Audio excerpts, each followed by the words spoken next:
And Matt Schlapp is a former White House political director for President George W. Bush and chairman of the American Conservative Union. Good to see you both. Good to be here. Good to see you, Shannon. All right, Matt, there are several media outlets and lawmakers who are going straight to the wall on this. It's Watergate, it's 9/11, it's Pearl Harbor. Here is what Senator Ben Cardin, of course a Democrat, told me yesterday when we talked about this.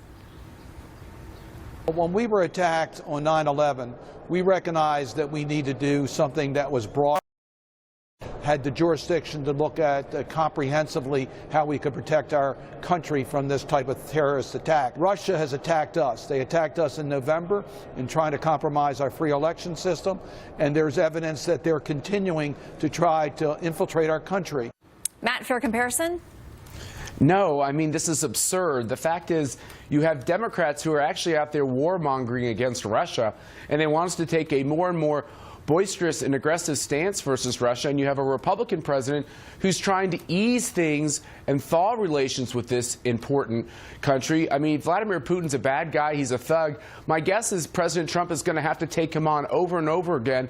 But like President Obama before him and President Bush before him, he wants to at least start out with the attempt to not be at each other's throats. And I think it's the responsible thing. And these Democrats, my lord, they are being so partisan so early in this Trump presidency, it could have a horrible political effect on their standing.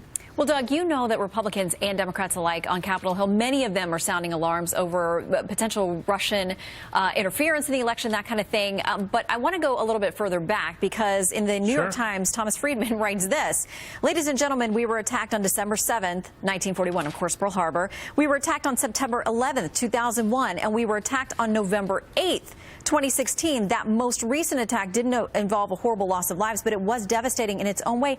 He's referring to the open and democratic election of a U.S. president. Correct.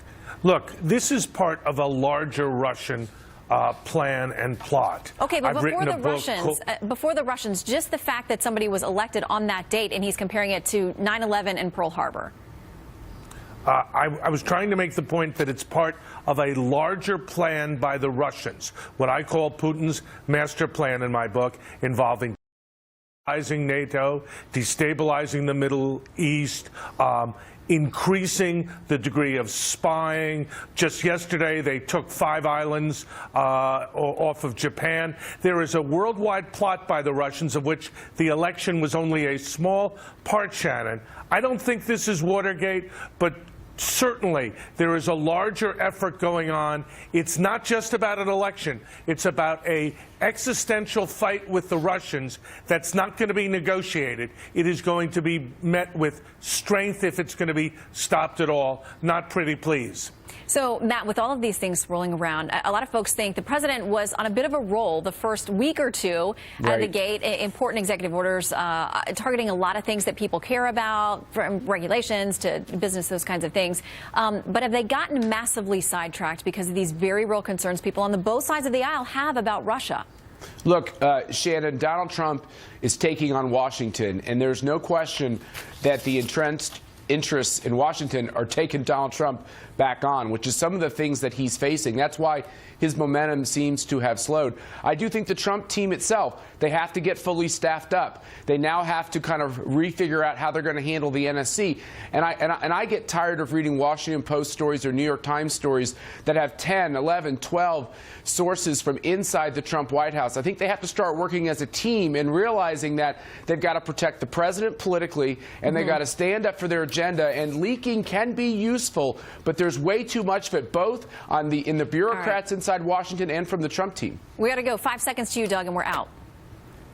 Yes, we have to see this as not a partisan fight, but a nonpartisan battle against Russia, who is trying to bring us down. If we do that, we can move past this and really confront an enemy. Yeah, I think a lot of people on the Hill do see it that way. Doug and Matt.